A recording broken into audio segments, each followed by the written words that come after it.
And then the James Gunn stuff happens, and then James Gunn Saffron. So at that point, were you nervous? Yep. Okay. Sure was. Because we were in New York. Right. I mean, we were getting ready to shoot, and then that kind of comes out, and I'm like, yeah, I got in the part, and I think I was gonna, I think this is gonna be awesome, career-wise and stuff, and also just like personally get to come shoot this with Colin. Right. Oh my God, what a moment in my life this is gonna be. And then, there's this entire uphaul of the DC world. And you must have been like, fuck. And I was like,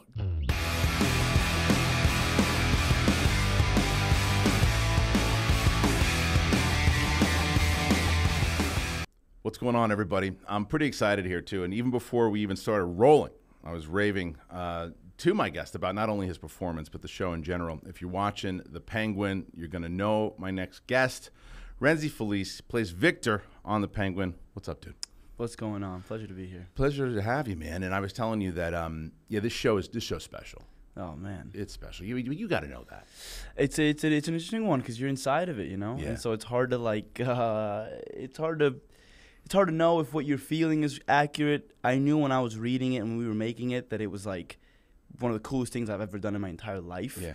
But you're also so concerned and worried about how people are going to receive it and are you going to do a good job? And so much your focus is on that. Mm-hmm. And then when finally you get to see the episodes, once we're done, I started looking at them and I started getting excited because I was like, man, you have an image of what it's going to be in your mind when you're reading it. Sure.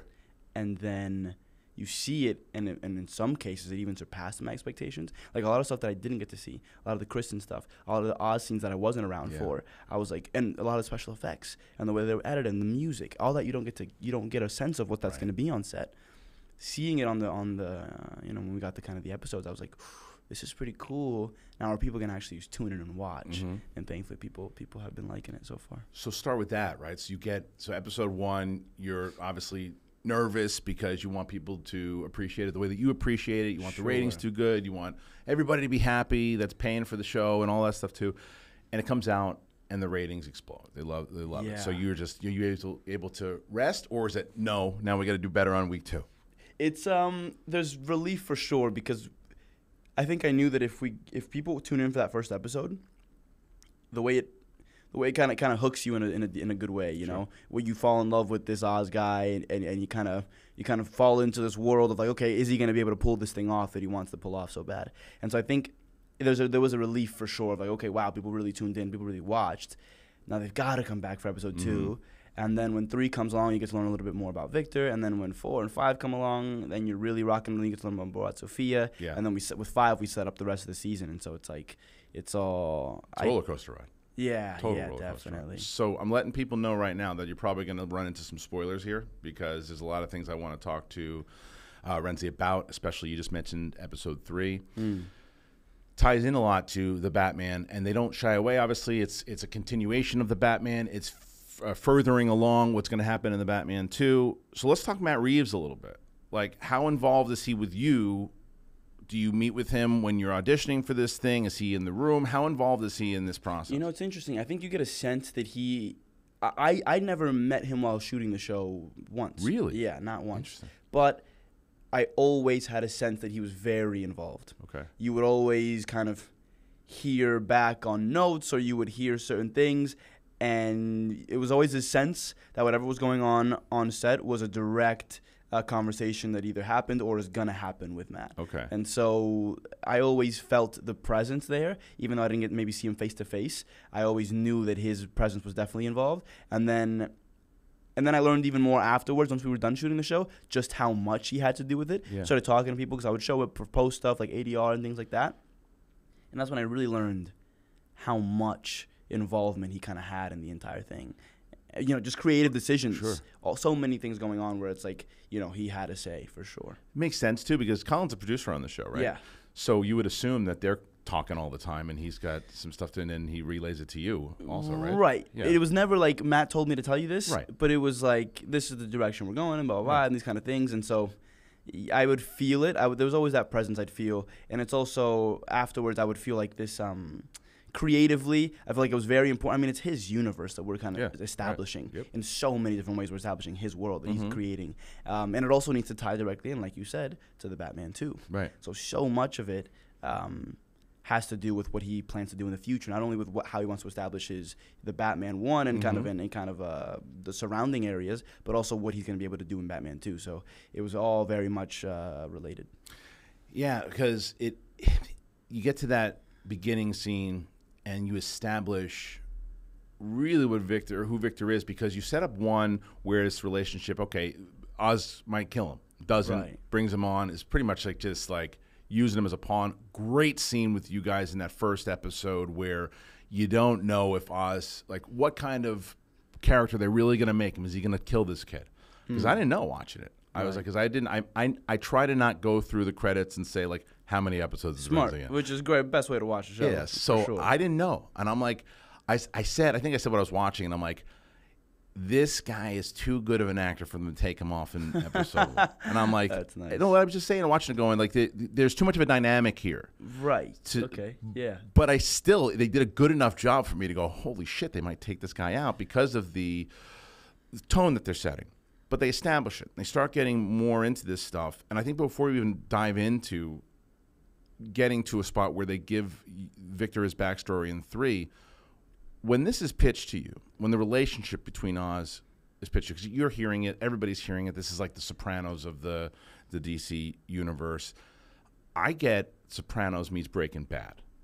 Because now, where you guys are as characters, you don't get any more Walt and Jesse.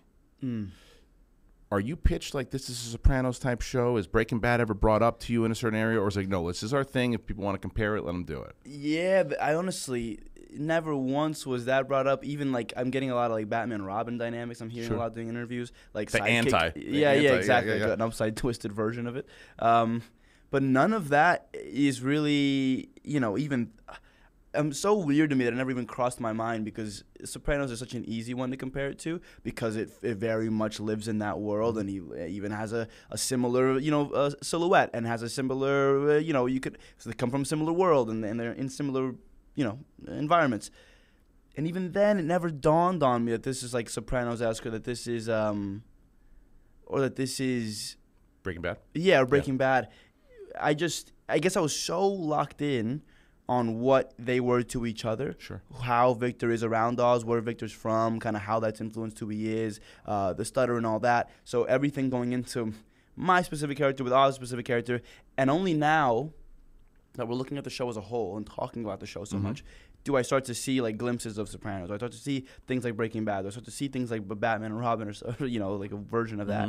And so I think it took a little bit of like stepping out of it to kind of see the bigger picture. Sure, because the reason I thought, obviously with the mob ties and all that, Sopranos is the first one. Sure. The reason Breaking Bad, and because of the dynamic that the two of them have, and then when Vic goes to see, he's got a shot to get on that train, or the bus, rather. Yeah. He's got a shot to get on the bus. He doesn't get on it, and he goes back, and now he gets into it, because not only does he run over one of the dudes, he then... all in, beating the shit out of people. And the next one, he's broke back, if you will, Sure.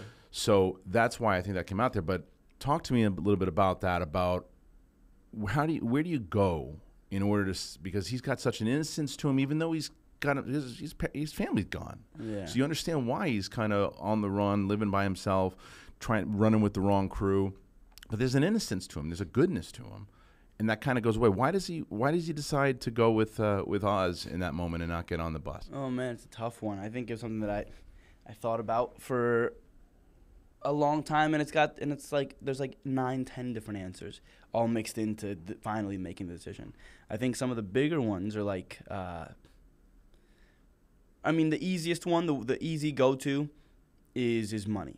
Right, so that'll be always in the background. I can actually make money this way, and when you don't have any, when you're stealing rims and selling them for a few bucks, and you only have $1 in your wallet, when you meet him, money's a big deal, and he's getting $1,000 a week from Oz. So that's like the very simplest probably answer to give. Now there's so many other things going on with him having just lost his family, and seeing Oz as kind of someone who's taking him kind of under his, no pun intended, kind of taking him under his wing. And so there's something that feels good about that. There's something that he also feels like Oz kind of likes him. And there's something nice about having someone around you that kind of, wants you around. I think he looks up to Oz in a certain way. I think he thinks Oz is very capable, and I think Oz is also very confident. And Oz likes the sound of his own voice, and he'll talk a lot. And that's something that Victor, I think, has struggled with a lot of his life. So to be around this guy that maybe is kind of a little bit mean to other people, or incredibly violent towards other people, but he's not to me. I think there's that kind of it's always like you see a bully or something, but the bully's nice to you. You feel like, I don't know, you feel kind of picked. You feel kind of special. I think Victor feels kind of special around Oz. And then there's this idea of like the life there's like an allure to this sort of lifestyle that has always been a little bit distant to him and maybe a little bit scary to him, but now he's on the inside. Right. So that's different. And then there's this other thing also going on where you want to be a part of something. Yep. My God, all my life, like, what am I going to do with the rest of my life? I'm looking at a road of nothing, which is kind of what Oz tells him in the bathroom scene, where he's like, and I think that's playing in Victor's mind. What do you want? I'm giving you money, a place to stay, clothes. Like I'm giving you I'm giving you a life. I'm giving you something to live for, and you want to go do what? Keep stealing? Like, what's your life gonna be if you're not with me? What's the end game? Right. Yeah. What are you doing? And he tells them, they don't give awards for dying in the projects. Like, if that's where you want to go, if that's where your life is headed, then go do it. You already got it. Good luck. I wish you the best. And it's like, I don't want that for my life. I do want more. Just a week ago, I was telling my dad why aren't we more ambitious? Why aren't we getting why don't we try for a little bit more? Now here's my opportunity. I'm going to let it go. Fuck, this is the one chance can I curse in this? Yeah. This is the one chance I have to kind of do something and be a part of something. All these things are circulating in his brain. And then, of course, there's Graciela, who he loves and who he sees as a part of his life and a part of his past, and like almost a personification of like his family and the goodness in him.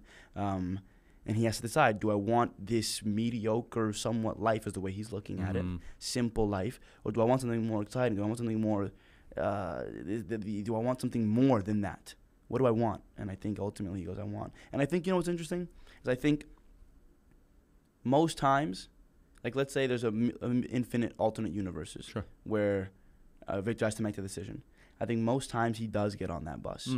I think most times he makes a decision, you know what, this is too much for me. It overwhelms him, and he goes. I think we're following the journey on what happens if Victor were to stay. As the crisp fall air now rolls in and those leaves begin to change, don't rely on pumpkin to spice up your life. You got to embrace the natural power of cannabis this fall with Via. Whether you're lounging by the fire or you're exploring new adventures, Via's premium, federally legal cannabis products are your perfect companion. Farmed and crafted with care in the U.S. and trusted by over 500,000 customers, Via has a product for everyone. Via is well known for their premium THCA flower grown indoors in the state-of-the-art facilities and harvested at peak THCA levels to emphasize a natural aroma and flavor. They're constantly adding new strains to its website every week, as they're always receiving fresh new strains from their independent farm harvests. Via is also well-renowned for their award-winning THC and THC-free gummies. Yum. They sent me some. Loving it. Digging it. Big fan. Especially after I moved, I needed a place and I found Via. If you are 21 and up, check out the link in our description and use that code Kristian to receive 15% off. After you purchase, they're going to ask you where you heard about them. You got to support our show, and you tell them that we sent you. This fall, enhance your everyday with Via. Come on, you are thanking me already. The spooky season, it's here. And there's no reason that your bathroom routine should give you the chills. If you're haunted by nagging sensation that you're not clean after you wipe, it is time to make the switch to Hello Tushy. I've been using Tushy for a long time, and I have 2 of them in my house, and I really love them. I'm so excited to tell you guys more about them. Hello Tushy is the modern bidet attachment that uses a stream of fresh water for a complete and soothing clean. The Tushy bidet attaches to your existing toilet without the need for additional plumbing or electricity. Installation, simple. Takes less time than it does for you to go to the bathroom, just under 10 minutes. Toilet paper only smears your poop around, but with the Tushy bidet's nozzle adjuster, you get a precise clean every time. And every Hello Tushy bidet comes with a 30-day hassle-free return and a 12-month warranty. Get one of these, especially for Halloween. Get one. Clean your butts. You guys will be thanking me, I promise you. Ditch the toilet paper. Finally feel shower fresh with Hello Tushy for a limited time. Our listeners get 10% off their first bidet order when you use that code BIGTHING at checkout. That's 10% off your first bidet order at hellotushy.com with that promo code BIGTHING. BILT. I really hope that people are going to start taking advantage here of BILT, because listen up, renters. If you ever feel like you're stuck in this loop of rent payments, just watching your money vanish into thin air, it is time to turn that rent game around and start earning some serious rewards, and that's where BILT Rewards comes in. You've done that before. You've been there. You're like, I'm burning cash with all the rent checks. I'm there all the time. I feel like it. It's frustrating, but here's the deal. BILT Rewards has figured out a way to make rent more rewarding. You say goodbye to the money bonfire and hello to a renter's revolution with BILT. BILT is breaking ground as a neighborhood rewards program that hooks you up with points on your rent. Every month, you pay your rent and you watch the BILT points roll in. You can use your points to book fitness studio classes, redeem them towards a future rent payment. They're designed to meet your lifestyle. Pay rent hassle-free through the BILT Rewards app. Your rent game just got a major upgrade. BILT points have consistently ranked the highest value point currency by the Points Guy and Bankrate. Earn points by paying rent now when you go to joinbilt.com/bigthing.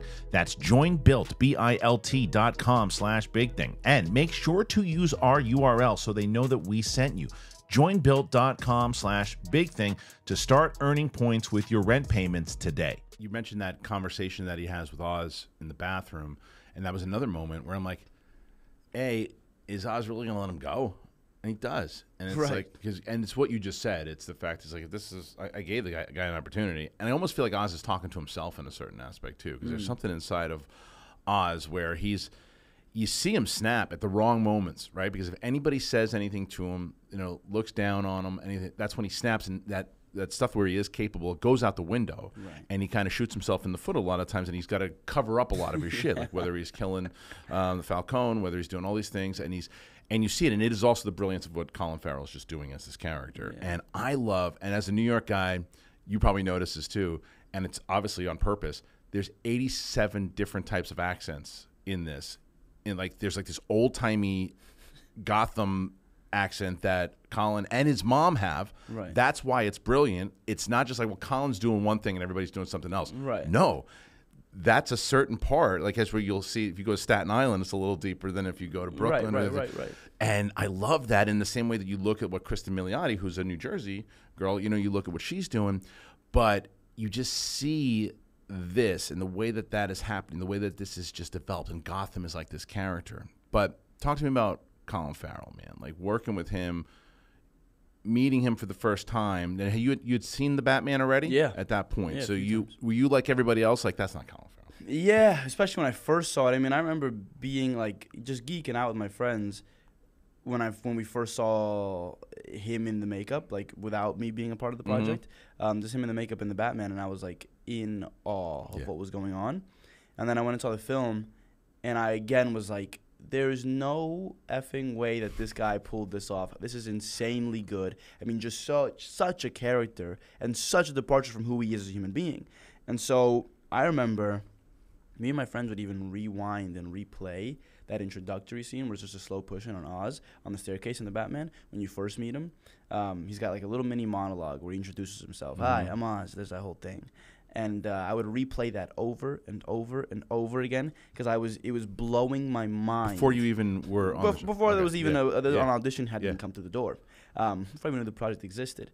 Over and over again, because it was blowing my mind how much skill I felt like it took to get through that monologue. Because I could see, I always kind of dissect things whenever I'm watching, not when I watch them for the first time, but when I watch them for like the second or third or fourth time.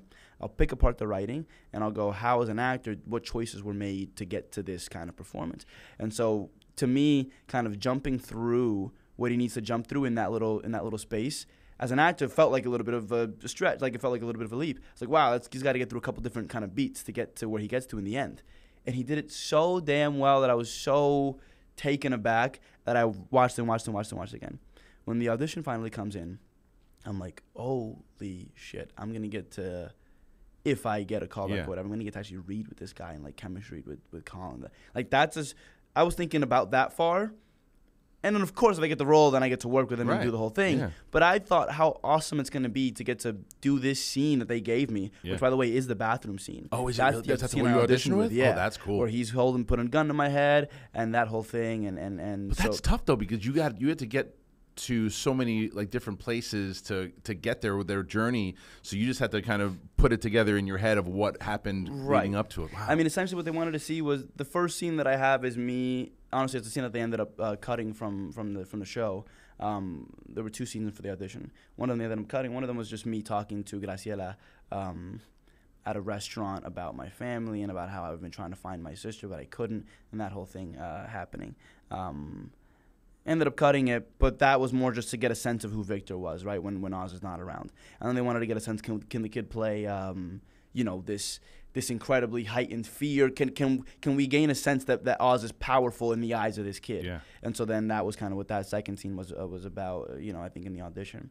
And so just in my mind, I just wanted to see Colin do it. Yeah. I was like, what a monologue he has about, you think you are nothing, you think you're nothing, you are nothing until the day you die. If you don't want this life, get the fuck out of here, whatever he says. That whole monologue. I was like, I just want to see him do it, and I get to see it in person. It'll be so cool. And so it was incredible once I got the few callbacks, and then I got to meet Colin and do the audition. That was insanely cool, and I think I'm one of the only people in the world that have gotten to see Colin do the Oz without the face on. I was gonna say, yeah, because he obviously isn't gonna have the prosthetics on for the chemistry read, and so I got to see him just do it, and that's what I was most curious about. It's like, how the hell is he doing this? Does he need to do it without having the right? Like, how is it possible that that's actually him? Right. And I got to see it. It is him. I promise. And so it was really cool. And then I got to meet him on set, of course. And then that whole thing happened. And there was kind of a moment where you have to decide, because I am such a fan of it, of his performance, and I'm such a fan of the movie as well. There's a moment where you kind of got to decide, and I remember making the decision to like put all of that in a closet somewhere, and you gotta focus, because otherwise you're gonna kind of get lost in being in awe. Right. And you're on camera, and you gotta have all these different feelings, and sometimes you're proud, and sometimes you're scared, and sometimes you're terrified, and sometimes you're giddy. It's like all these different emotions you gotta feel in the face of something that you admire so much. Right. But you got to put all that out the window if you want to try and do a decent job. Well, of course, and I'm sure that with him doing that and as good as he is too, that it probably makes it a little easier for you too, because you're in the middle of that scene, and yes, you can be in awe of this great performance and everything he's doing, but I mean, when it goes, he's Oz, you're Vic. Yeah, and exactly. Let's roll. Yeah. So it makes total sense to me, and seeing how invested he is, and knowing that his performance was talked about so much in that movie, and it was a great kind of David Fincher type of film that Matt Reeves was doing, that kind of story where you had you felt those vibes from it, and then they announced that the show was going to happen. There was another show that was going to happen, but it doesn't happen, and then the James Gunn stuff happens, and then James Gunn Saffron. So at that point, were you nervous? Yep. Okay. Sure was, because we were in New York. Right. I mean, we were getting ready to shoot, and then that kind of comes out, and I'm like, I got in the part, and I think I was gonna, I think this is going to be awesome career-wise and stuff, and also just like personally get to come shoot this with Colin. Right. Oh my God, what a moment in my life this is going to be. And then, there's this entire uphaul of the DC world. And you must have been like, fuck. And I was like, do not tell me. And I had also just lost out on something just prior to that. Can you say what it was? Or? Probably not. Okay. But there was so there was something that I had just lost out on. Okay. It didn't end up going, actually. They ended up just making a pilot, so it ended up being better that way. Okay. But it was for a Disney Plus show. Okay. And then before that, I had gotten this other show that was going to go on Peacock that I was really excited about. It was like a baseball thing. Okay. And I played baseball most of my life, and I didn't get I've never Yankees gotten guy? it. Yeah, for Nice. sure. So Good. we're here. Okay, yeah. And I'm trying to get tickets to this World Series. But it's same. fucking impossible. Same. Very hard. I'm trying to figure it Very out. And so I was now I'm on the Yankees. So I forgot what was I saying. We were going with James Gunn. That's right. Yeah. And I was hoping James Gunn. Yeah. Yeah. but So you hear that it was going down, and you're about to start shooting, and you hear this announcement happen that they're. And then I taking hear over. the announcement, and it's all very scary. And I end up getting the call. Hey, I think we're good to go. It's gonna be fine. We're gonna continue on with our show. It'll just live kind of in a different. Yeah. But I think they're calling it Elseworlds. Elseworlds, yeah. Yeah. And so it ended up being fine in the end. But still, that's nervous. And then what's funny is because you see all the stuff that goes down with the Joker too, and the rumors are that the rumors. I don't know if they're true or not. But the fact that they tried to give Todd Phillips notes, he didn't want the notes. James Gunn tried to give notes, didn't. They wanted to do test screenings, and didn't look like Todd Phillips wanted anything to do with James Gunn. The opposite of that, it looked like James Gunn and Matt Reeves have been talking about a lot of different things, and There is also rumors, again, that David Zaslav wants Pattinson to be the DCU Batman, which I don't think that'll happen because I don't think that fits in the world that Matt Reeves is doing realistic. But if it did, do you think that there is a world where the world you're playing in right now that could fit into this DCU? From what I've seen, just of stills from the Superman movie that James Gunn just directed, I don't see how it works. I agree. I think they're completely different kind of projects. Both, I'm sure. I haven't seen the Superman movie. I don't know what it's about, but I'm sure it looks like I'm a big fan of James Gunn. I thought what he did with Suicide Squad was fucking incredible. The Suicide Squad was awesome. I love that. Yeah, I went and saw it a few times in theaters because I was such a big fan. So do I think that Matt Reeves has created and James Gunn thing has created, do I think that they can live in the same world? I don't think so. Okay. But crazier things have happened. You've gotten this question already. I saw you on an interview, and you're not, even if it is true, you're not going to tell me. When it comes to the Batman, you were asked point blank if the Batman's going to be in it. You said no. To me, I feel like that could be one of those notes that you get if anybody asks you about the Batman. Say no. You say no, which makes it in the same way that I don't know if you remember when J.J. Abrams was asked about Khan in Star Trek. He's like, yeah, no. Benedict Cumberbatch is not Khan. And then sure as hell, it was Khan. Okay. He's not in season 1. I'll tell you what. Would you be so confident? So you're saying he's not in season 1, the Batman. Right. Would you be so confident as to say, okay, if he is, if the Yankees make the playoffs next year, you got to get us both tickets? I think that if he is in season 1, you're saying? He's in season 1. If he's in season 1, let me know. You got my email. All right, that's fair. Chat. That's fair. No, and kidding aside, and I also don't. What I'm hoping you survive season 1. I have no idea. I think that you do. That being said, let's dive into episode 3 because this is going to put us onto that road. If there's more opportunity to do season 2, or if you're looking for something new, season 3 dives into Vic's past. It shows you his episode 3. Episode 3. What did I say? Season 3. Yeah. Episode 3. Yes. Sorry. Episode 3 dives into Vic's past, sees his family, and that alone goes, oh. That really shows where this guy is. He's starting to go into the wrong path. As you find out later on in another episode, he talks about his dad, and his dad was a cook and like do all this stuff, and you really dive into that dynamic. So when you see that shit go down with the Riddler and all that stuff, oh man, it's like it was devastating. So first of all, tell me about that scene. Meeting your family, establishing that relationship with them, to say, okay, this is what really is this guy's all about here. Right. Take me through that opening scene real quick. Yeah, no, that was mostly just about, seeing a different side of Victor. I mean, up until then, he's just incredibly afraid and walking on eggshells the entire time.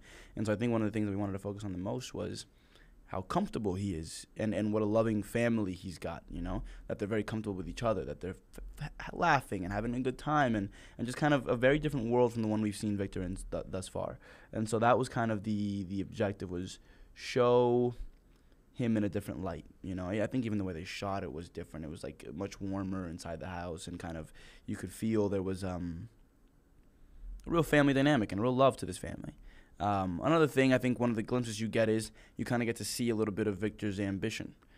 He's kind of trying to tell his dad, take advantage of the fact that, you're doing a little extra work, get paid for it. Mm-hmm. And I think you kind of get a glimpse into Victor where it's that's in him as well. So it kind of leads to the decision that he makes later of staying is because he does want more out of life. Right. And he tells that, don't you want more out of life than, this little apartment or whatever we got? It's like, don't you want things?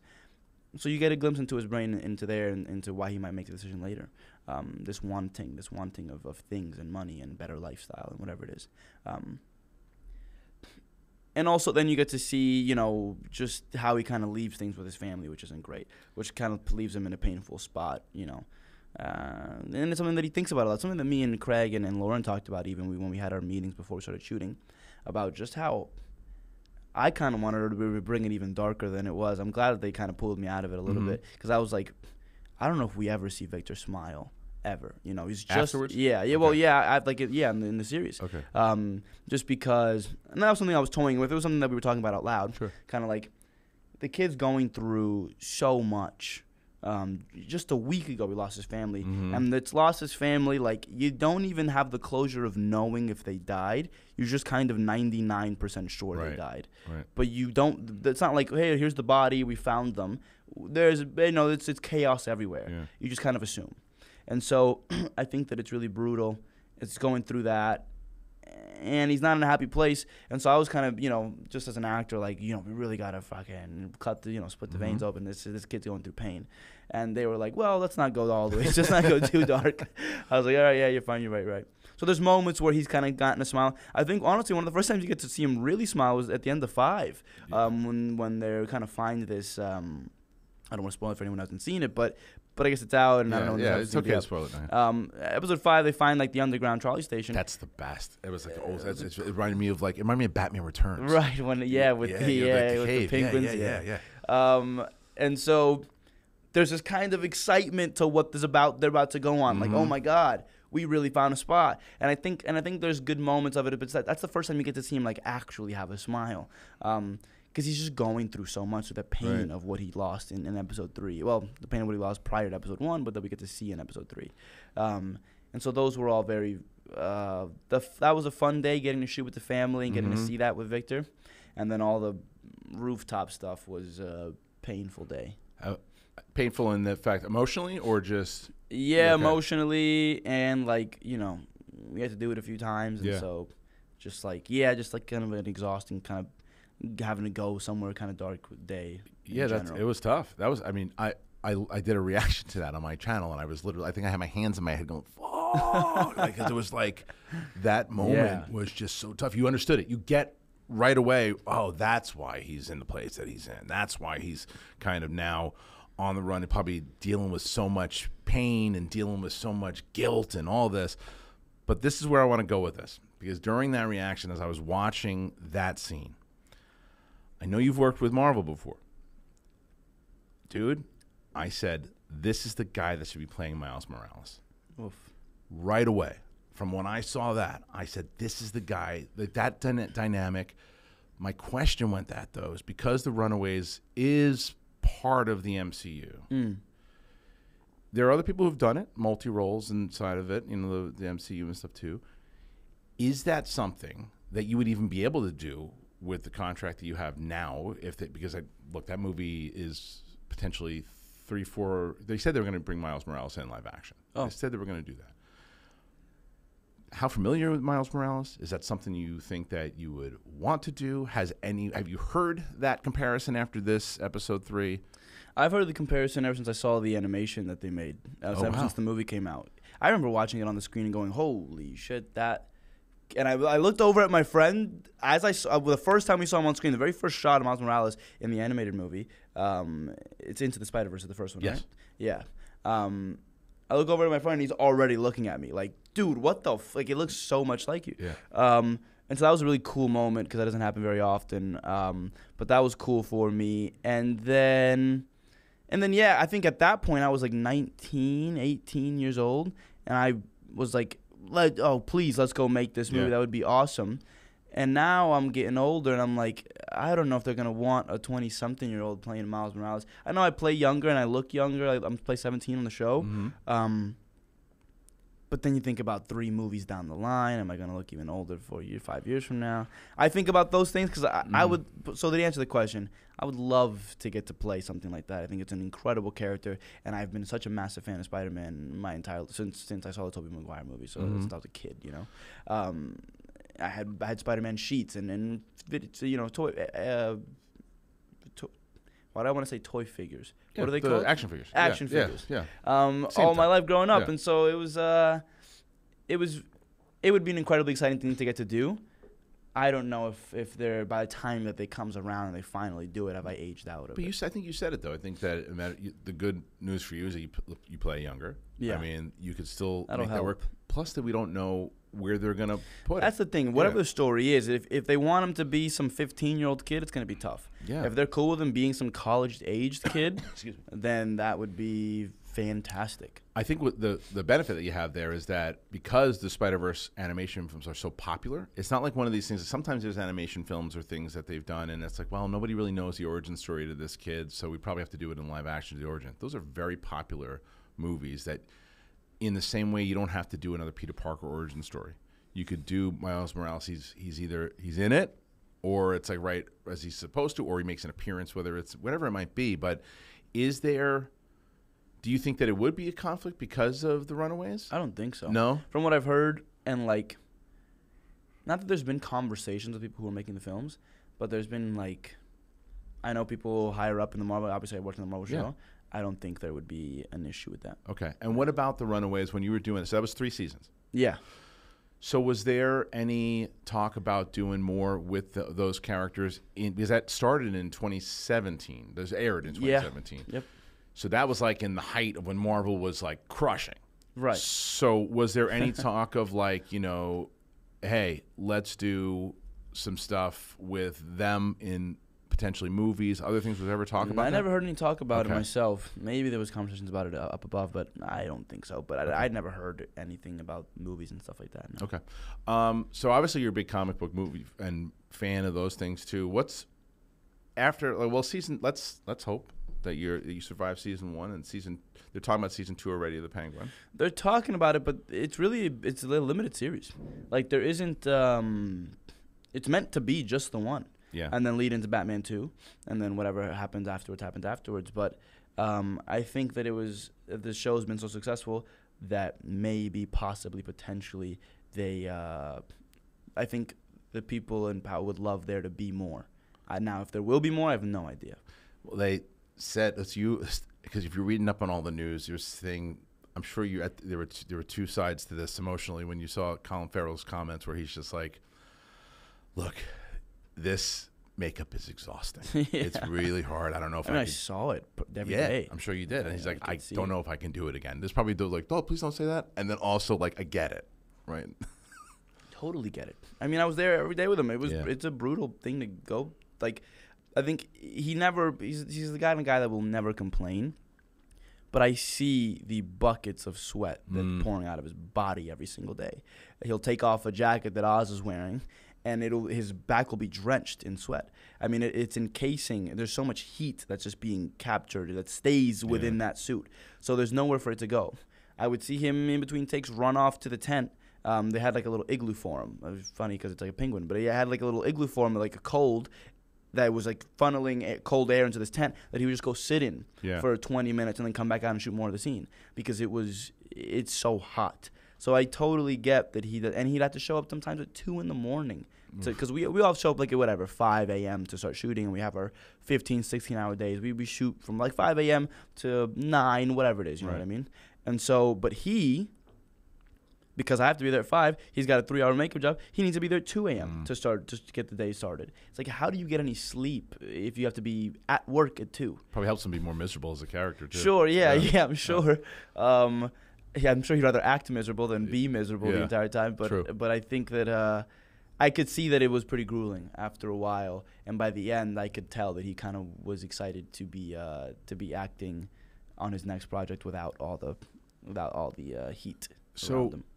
And then where it's limited at the moment, so that means then if there's nothing kind of guaranteed that it's shooting, that you're out there kind of, okay, well then if that's the case, what's next? What are you looking for? Other things you mentioned, I know things beforehand, but again, you're in with Disney, you're in with those guys. You obviously have a good relationship now, Warner Brothers. Are there things that you're looking at? Is it you want to focus on some films just in case the season 2 comes back around, you're available? Like, what are you looking at right now? I'm looking at just like trying to be a part of anything that's like I've always felt this way. There's not necessarily a role that I'm after or anything. Yeah. I like being a part of high quality, like just really good productions. Period. Whether that's a movie, whether it's a limited series, whether it's a TV show, whether it's whatever genre kind of movie. Yeah. I really don't care as long as it's good. I want to be a part of something that's good. Sure. It could be a rom-com, it could be a horror movie, it can be an action movie, as long as it's done in a way that's like original and new and like exciting. Yeah. That's what I'm really after. And I think ultimately, in my brain, whenever I started, I always wanted to do movies because that was the coolest thing to me. All the people that I admired the most were in movies. But the landscape is changing so much now that So many people that I admire are in TV shows. They're in limited series. Like, they're all over the place. And so I just want to chase the best stories. I want to have the most fun on set. I want to chase the most exciting characters. I want to work. I think this is the most exciting thing to me. I want to work with the best creatives that I can. So, like, getting to work with Matt Reeves and what company's doing, and Craig Zobel and with Lauren LaFranc, who's our showrunner and creator writer. I think getting to work with Colin, getting to work with Kristian, getting to work with Dee Dee, getting to work with Michael Kelly, all these different people, Clancy Brown, all these different people. Clancy's the Are best. it's so awesome to get to work with people who are so good at what they do. Helen Huang, our costume designer, Kalina, our production designer. Like, so many people do such a incredible job that it's so awesome to get to go to set and know that you're working with the best people in the industry at their respective jobs. Sure. So it's like, I want to keep going on sets where that feels like that's true. I did a movie a few years back called The Tender Bar on Amazon, and George Clooney directed it, and Ben Affleck's in it, and it was such an awesome thing because, again, I'm the same production designer that's on Penguin that was on that, and so it's like, you just get a sense, and it was one of the first times that I got a sense like, wow, everyone here at every position is A tier, S tier at what they do. You know what I mean? They are the best of the best at their job. So now it's up to us to come in and not fuck it up. You know what I mean? Everyone's doing their thing. That's what I'm chasing. I'm chasing just being surrounded by people who are the best at what they do. Great attitude to have, for sure. And then go back to Tender Bar then, because it's, as you mentioned, there were connections to obviously this show, and you seem like a very personal person, conversations, respectful of the business. That's got to help tremendously on set because the business is about as much connections as it is talent. Sure. I mean, really, it really is. And so when you're on there, you're on set, you're talking to people, you're meeting people like George Clooney, Affleck. So do those connections ultimately get you in the door to the audition? Or for this thing? For this. I don't think so, no. Okay. I think that if it ever came down to it, I think that those things help. Yes. Like, once you get close on something, then they start making calls like, hey, is this kid any good? Hey, is this kid an asshole on set? Right. Then they'll start asking stuff like that, and then hopefully they say nice things about you. They say bad things. Whatever they say can help or hurt you. I think that I had gotten really close with George on that set, and so he was very kind at all times. And anytime I needed help, he's always been able to, like, tell me, hey, if you ever need me, let me know. Like, That's I'll make great. a call or whatever. So that's really nice of him. But we haven't needed it thus far, thankfully. I don't know if there's been conversations with him, like, that people have called about me, like, hey, is this kid an asshole or not? Right. I have no idea if those conversations have happened. I know that I haven't reached out asking him to reach out yet.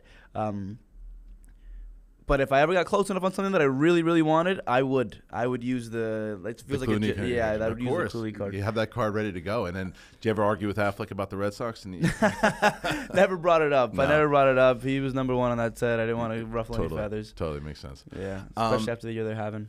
Well, I was talking to you beforehand before we started shooting, and we were talking about how we have similar journeys as far as traveling and stuff too. Like you're born in New York. You're born in the Bronx. Yeah. How long did you live here for? First 5 years of my life. Okay. Right before I started like kindergarten, moved to Florida. So you moved to Florida. Oh, Yeah. That's hilarious. They really do have the similar because I went from New York to Florida to Los Angeles. Same. Yeah. That's exactly right. That's yeah. then I came back. No way. Where in Florida did you go? So I originally went to St. Pete, Okay. Yeah. and then I went to school in Tallahassee. Okay. So- Well, I was in Orlando. You were in Orlando, okay? So But I yeah, visited okay. St. Pete once. They got a good Salvador Dali museum out there. Yeah. I've been out there, yeah. So that's so I was there. I was there for a bit. Then I came back. Then I went from Tallahassee to LA. Was there for 25 years. Then I just moved back 4 months ago. Wow. So and then you moved back for the show. Yeah, I did Okay. Florida for 10 years, LA for 10 years, and then when I was 25, I think is when I booked the show. And I did the show in New York, loved New York, decided what's waiting for me back in LA, let me just stay back here in New York for a bit. And it's been about a year and a half now Yeah. since that happened. And you're I'm loving it. It's great, You yeah. have to go to the games. too. Yeah, I've been to a few Yankee games. That's awesome. So I'm so excited for for this season. I cannot wait. It's also crazy that the year that 4 months later, I come back into playing LA Yeah, which is exactly. crazy too. And I don't know. I used to. Did you ever go to the Dodgers games? Yeah, I went to a few.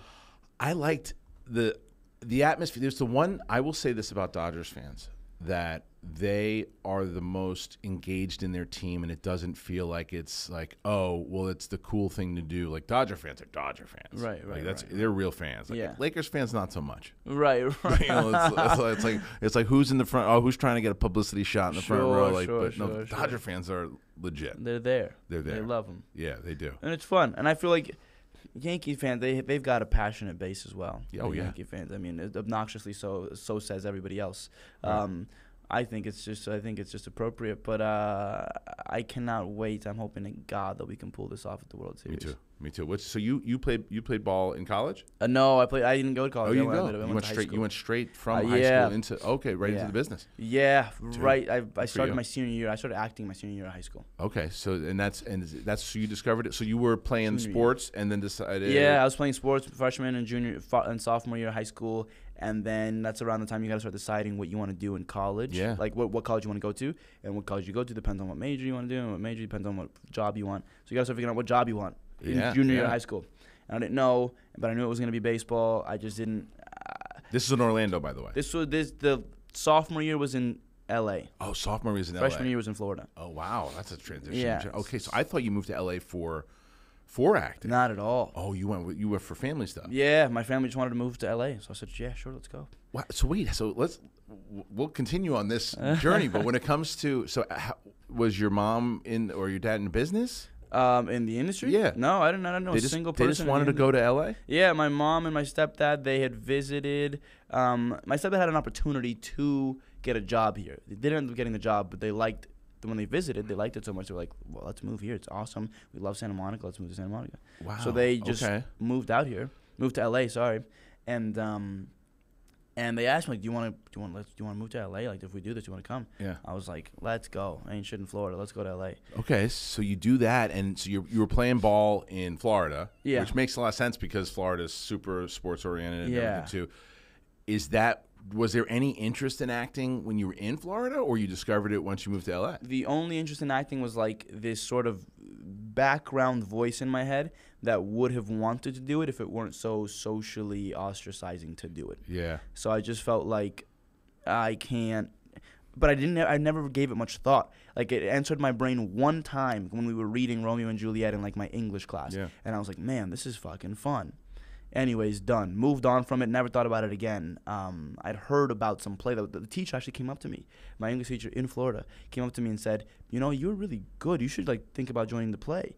And that was the last time I'd thought about it. I was like, nah. Like, it was just ruin all my friendships and everything. Like, I just didn't want to do it. So I never thought about it again. Get to L.A., and join the baseball team again. Make friends. Again, it'd be super scary you're a sports guy to start doing theater, school plays, and musicals. And, you know, it would have been weird. But what I realized in LA that it was slightly less weird than it was in Florida. Right. So that gave me kind of the confidence to go, okay, it's not as bad. I'm getting old. I got to pick something. I've always wanted to try acting. Let me give it a shot. That ends up being a whole journey that takes months and months and months and months to decide to drop out of baseball and to then audition for the school play. Ended up doing that. Yeah. Fell in love with it. What's your family think of this decision? My mom is super supportive. Yeah. And into the idea. My dad thought it was a bit insane. Right, because you've been playing ball all your life. What position did you play? I played second base. You were playing second base. And also, I'd been getting much better around that time. I finally started, like, really practicing, and I gained I'm super, like, late bloomer, so I was super skinny. So skinny. I was like 120 something pounds in high school. Like, it wasn't. I don't think it was in the cards for me to play ball.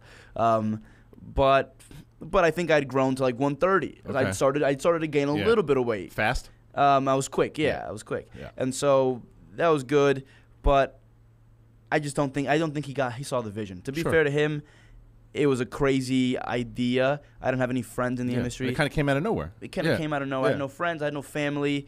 There was no proof that I had talent to be an actor.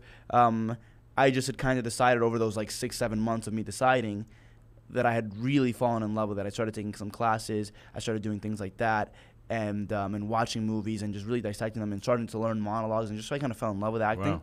And I was like, I want to do this thing forever if I can, if they'll let me.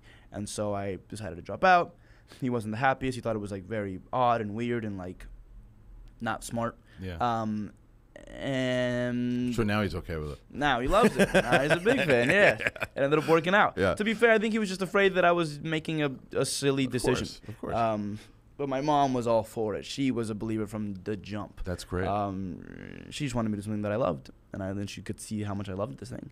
And that's the thing. He couldn't see it either. He was in Florida, and I was in LA.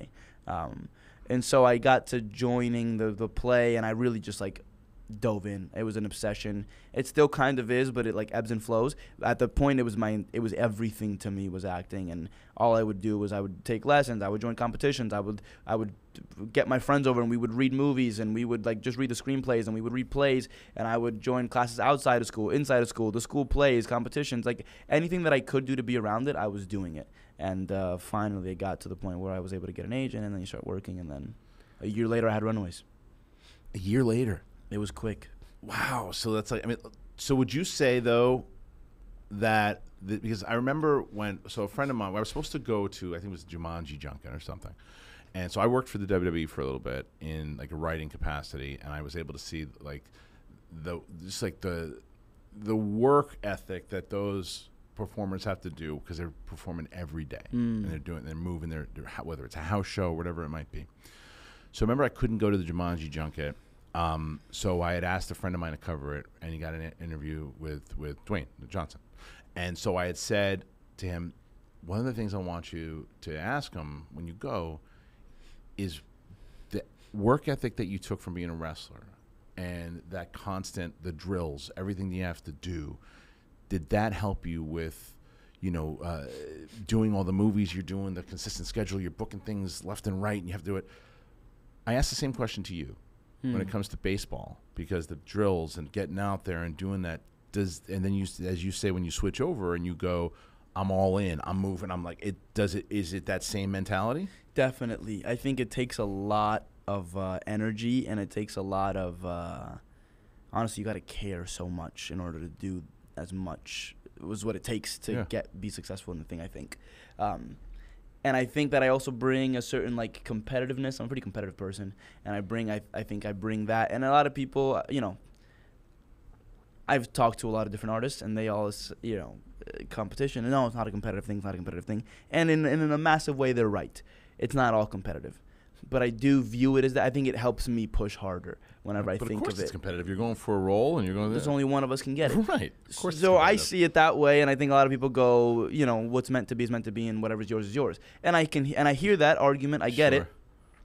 I think if I work harder and I push harder, that I'm more likely to get the role. Yeah. And doesn't mean that because I worked harder, I'm getting it. Someone can work harder than me and I'll get it, and I could work harder than someone and not get it. Right. It doesn't mean that that's the end all be all is who works the hardest. Whereas in sports. Honestly, in sports, it's not that either. Mm-hmm. It's works hardest plus the natural given talent. You get someone who's got the God-given talent and works the hardest, they're going to be the best in the world. Sure. You get someone who works the hardest and has to, whatever. You get whatever. You get what I'm saying. 100%. I think that I bring some of that into it, and definitely when I first started acting, honestly, it was less about me bringing in the work ethic that I had playing sports. It was more me having such an immense passion for it. Yeah. It didn't feel like work at all. I would go to the library, rent 10 movies, be done with them in 2 days. You were having fun. And I was the time of I wanted to do was that. Right. I would print out 100-page scripts and take it to my friend's house, and we would do the movie. Yeah. And it wasn't because I felt like I got to work hard to be good. It's because I wanted to. So It was just yes, we did a lot of stuff and we did a lot of work, and I think I did more than what any of my peers were doing, but I wanted to do it. So you were taking that fun into the audition with you. It must have been, right? Because then you go to Runaways audition, and is it like, okay, this is just the start of it. If I get it, great, I'm just having fun, or it's like, no, I want this. I really wanted it bad. Okay. I wanted every role that I was going out for badly. I wanted to work. I wanted to get into it. I wanted to start my career. I wanted to be done with the audition phase. I wanted to get to the point where I'm being nominated for Oscars. And that was my mindset when I was like 17, 18. I was like, I needed to hurry up so that by the time I want to be the youngest nominated ever of all time. Like I was doing that kind of thing. Yeah. And didn't happen, but I think that kind of shooting for the stars, but then you land on the moon kind of thing is also true. I wanted it all, and I still want a lot. Don't get me wrong, but I think I'm a little bit more realistic about it now than as opposed to what I used to be, which is I think good. At the beginning, you shouldn't You shouldn't worry about being too realistic. You should have lofty dreams and lofty goals. I still have them to this day, to be honest. Power of youth, my friend. Yeah, and it's awesome, and I loved it, and I loved that time.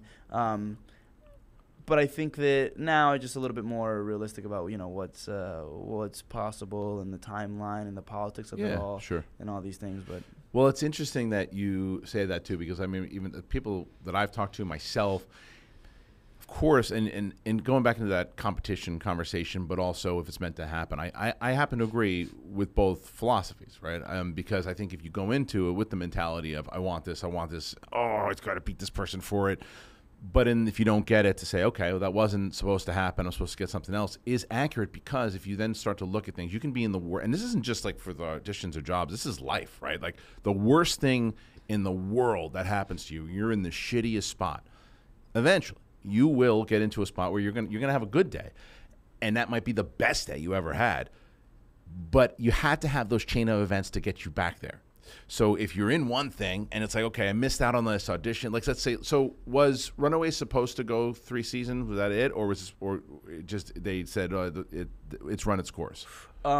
It's run its course. Right. Yeah. So at that time, you're probably like, that sucks, right? Oh, no, not necessarily. Not necessarily. Okay. Even then, but I get your point. You get my point, because then it leads into the Penguin. Right.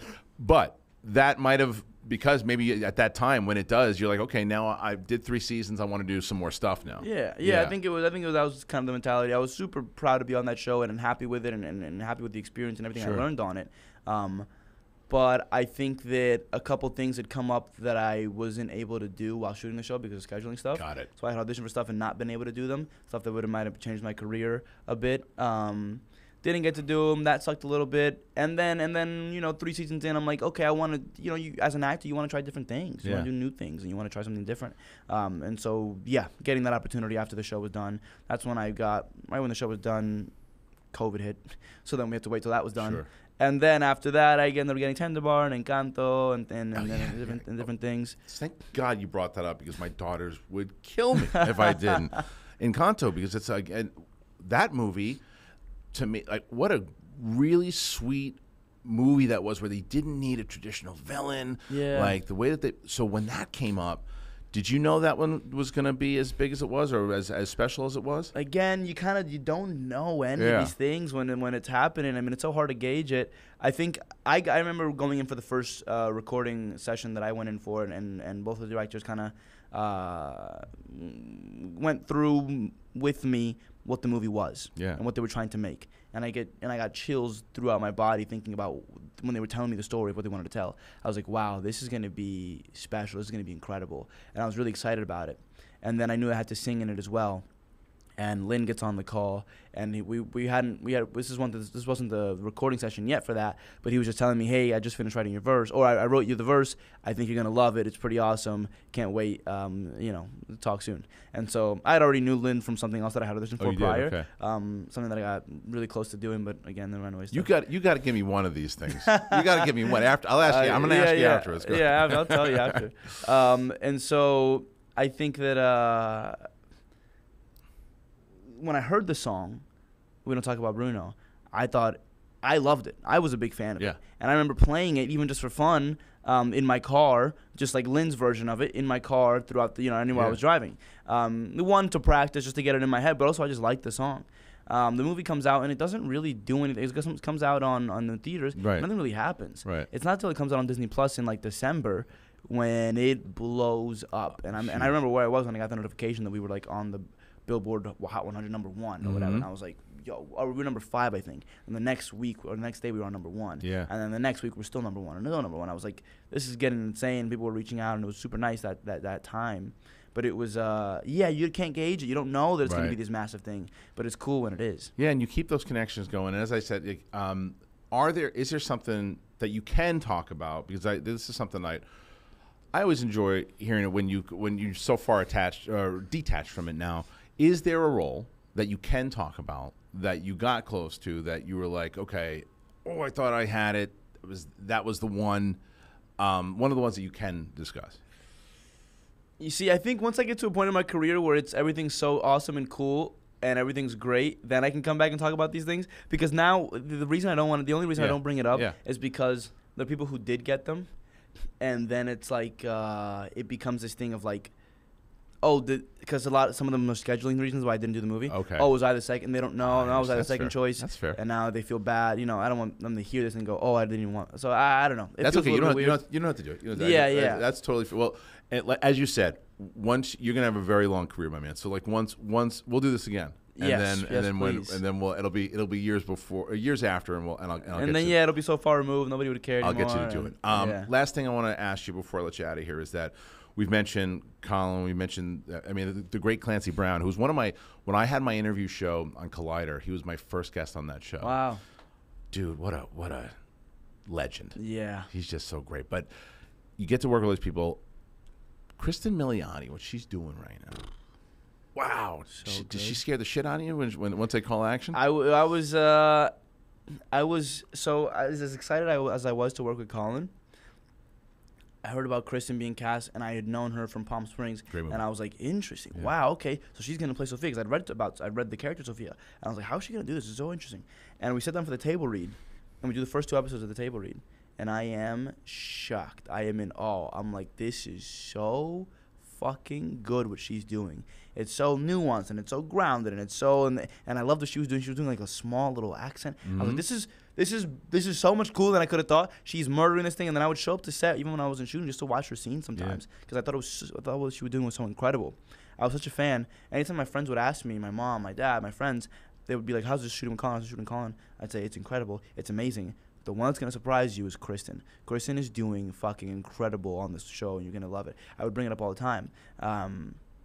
Now getting to see kind of the fervor around her character and her performance, it's awesome. But she is so good in the show. But so much of it I don't get to see. So much of it is I'm not there for. You have to her and I watch got it to like the watch rest of have us, a couple scenes together, and that's it. So it's like, it's cool. It's cool getting to watch it now, even as a fan. Yeah. Congratulations again on the show. Thank It's you. phenomenal. I can't wait to see where it goes. I do hope that you survive. I really do. I want to see what happens. Even though I'm sure, like you said, it gives you some opportunities to do some more cool shit. But once you do, we're in the same area, man. So we'll get in here. We'll do it again. Thank you so Please. much for joining me. Thank you.